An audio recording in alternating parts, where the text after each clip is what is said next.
We are glad to see you again on our channel, and today we have a review of a movie in which a bounty hunter takes as his partner a slave Negro, Django. Together, they earn money and go to free Django's wife. 1858, 3 years before the Civil War, two slave trading brothers, Speck, are transferring 5 men, black slaves they bought at an auction in Texas, to the far south.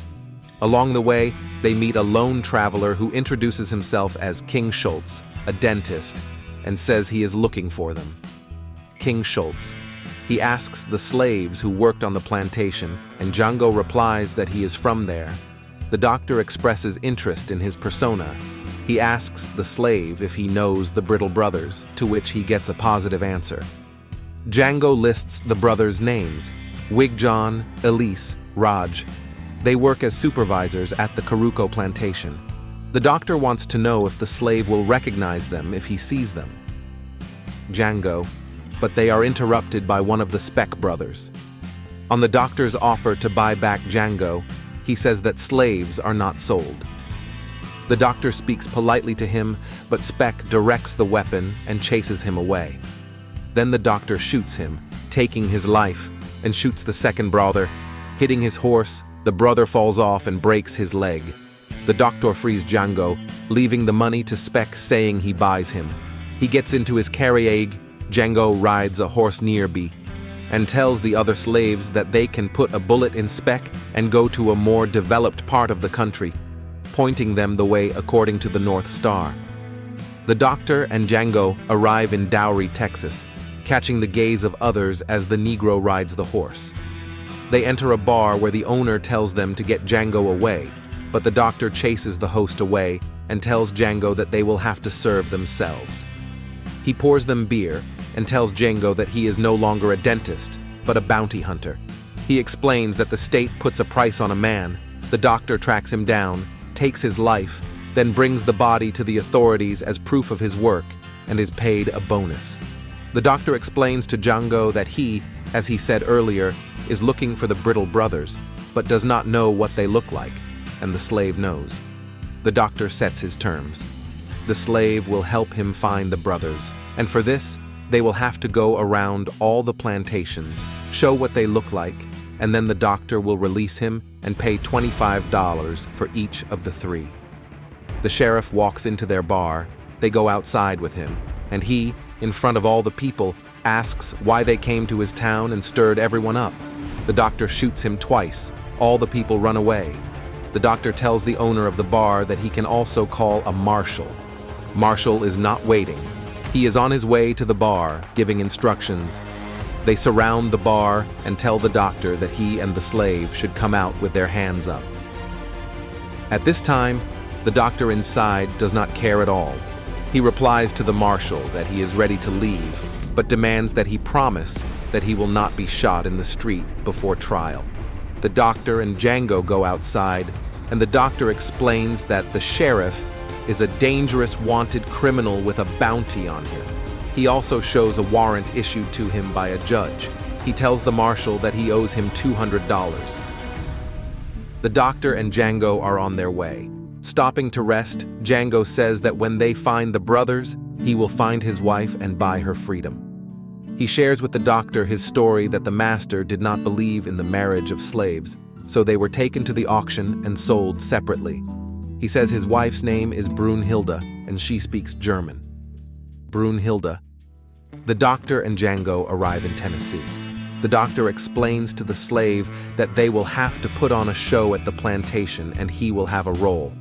He says that Django will be his servant and allows him to choose his clothes.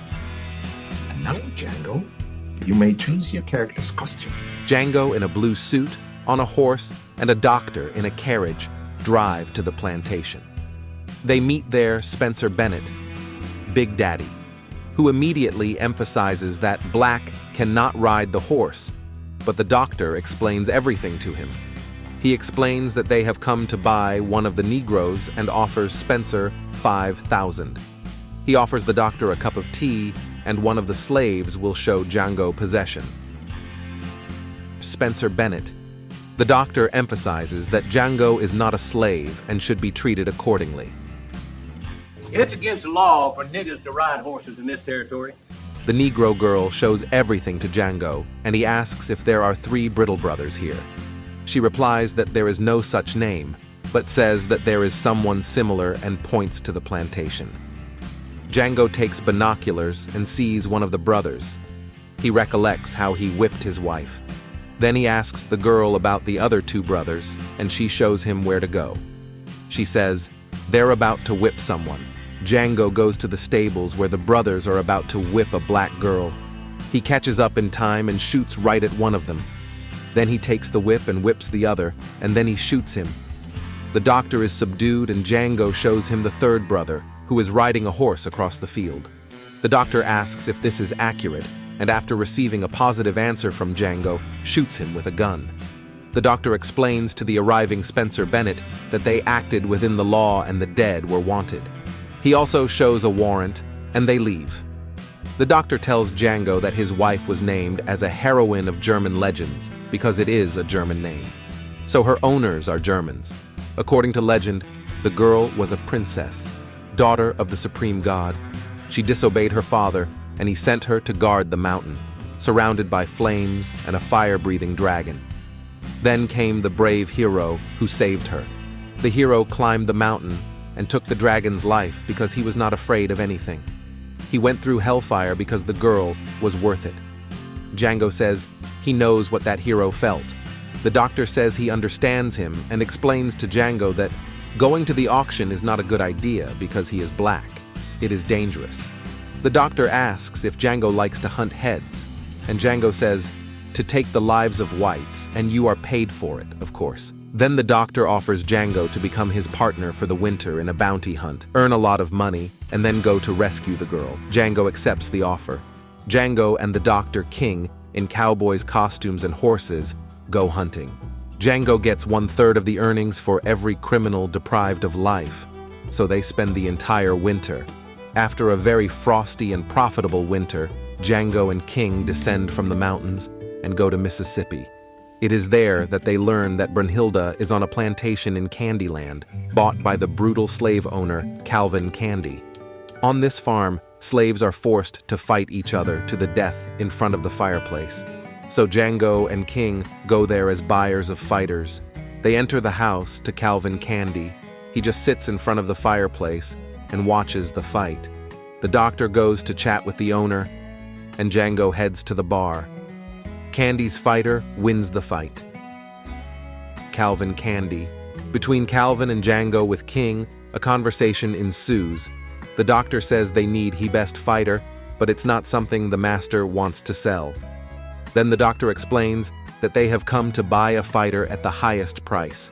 They offer the price of $12,000 for the best fighter. During a meal, Candy suggests that there may be one nigger who has reached the highest level of development, and it will be one nigger in 10,000 others. Bonjour. Bonsoir, petite femme noire. We're here to see Mr. Calvin King. They go to the plantation and to Candy's mansion. The people of the plantation owner make fun of Django, and he puts them in place by throwing one off the horse. Along the way, the doctor informs Django that his wife is here. A little further along, they see a slave who was trying to escape. Candy asks him why he decided to run away, and the slave replies that he can no longer fight. Then the plantation owner asks who will give him back the $500 he spent on the fighter. After all, buying a fighter, he counts on at least 5 fights, and this fighter survived only 3 fights. The doctor almost redeems the slave, but Django stops him in time. Candy asks Django if he can deal with the slave as he wants, and then orders the dogs to bite him. Django tells Candy that they drove 5 hours, and it's time to see the fighters, because if everyone is like this slave, he is not impressed. You don't mind me handling this nigga any way I see fit. They finally get to the mansion and meet there Stuyven, Candy's servant, whom he tells to prepare the guest rooms. Candy also introduces his sister, Laura Lee. The doctor asks Candy about a black woman who speaks German and asks him to send her to his room. Steven says that she is punished for trying to escape, but Candy orders to release her. Django watches her being pulled out of the box. Steven. Brunhilde is taken to the doctor's room. He starts talking to her in German in case someone overhears them. He explains to the girl that she has nothing to fear, offering her a glass of water. He tells her that he and their mutual friend have come a long way to save her. She says she has no friends and asks who he is. The doctor says that he likes spectacular appearances. He asks the girl to promise that she will not scream. Then Django comes out. The girl unexpectedly faints. At the table during a meal, the doctor discusses the purchase of a fighter and talks about how great it is to speak the native language with Brunhilde. Steven notices that the girl does not take her eyes off Django, and, taking her to another room, asks the girl if she knows Django. She answers negatively. Dr. King arranges with Candy to buy a black fighter named Eskimo Joe for $12,000. The doctor is going to make another offer to buy Brunhilde, but Steven interrupts him and withdraws Candy to talk. He says that Brunhilde is familiar with Django and the guests are obviously coming for her. Candy goes to the doctor and Django. He takes out the skull and reveals that it is the skull of an old Negro who lived here. Candy says that he raced him as many black people did. He talks about being surprised that niggers didn't try to kill their masters. He explains that the skull of an African has an area associated with obedience and is larger than that of other species. He shows on the skull 3 dimples that are in the zone associated with submissiveness. He turns to Django, recognizing that he is smart. But the accent is that in his skull, these 3 dimples are in the same obedience zone. Then, having brought Brunhilde, says that she is his property, and they can buy her for $12,000. He grabs the girl abruptly and says he will hit her with a hammer if the doctor does not immediately redeem her. The doctor takes out his wallet and gives him $12,000. They solemnly formalize all the documents for the sale of the girl. The doctor recalls everything that happened on the plantation. He is upset. He is given documents on Brunhilde. He tells the girl that she is now free and is going to leave. But Candy insists on a handshake. The doctor refuses, but Candy commands to direct the weapon at Brunhilde, and the doctor is forced to agree. He approaches Candy and shoots right at him. His assistant shoots back at the doctor and takes his life. The shootout begins. Blood is everywhere. Django takes the lives of many Candy's people, but he has to surrender because they put a gun to Brunhilde's head. Django is hung upside down and are about to castrate, but Steven suggests that he will be better enslaved in a terrible quarry, a mine that is hell for slaves. Steven reveals that Django will spend the rest of his life swinging a sledgehammer and turning large stones into small ones. One word of sass, they cuts out your tongue. They good at it too. You won't bleed out. Oh, they does that real good. On the way to Lekvint's mining company, Django tells the man who's escorting him that Candyland will give them $11,000 for the criminal, $7,500 for the leader, and $1,500 for the accomplice. He shows an ad named Smitty Bacall. He reveals that he came to Candyland as a free man, but his partner was killed and everything went wrong. He offers his escorts a deal: return to Candyland and he will point to the criminals. They agree and release him. Django takes the weapon and deprives all attendants of life. He takes dynamite from slaves, gets on a horse, and leaves. Upon arriving at Candyland, he immediately frees Brunhilde, then takes the lives of everyone present in the house. The slaves are told to escape, and Steven is shot through his knees and left to bleed out. Then he blows up the house with dynamite. After the final credits, the scene is shown as one of the slaves asks, "Who was that nigger?" You can run, nigga, but they gonna find your ass. This is the American film Django Unchained in the genres of Western, action, drama, comedy. The director and screenwriter is Quentin Tarantino.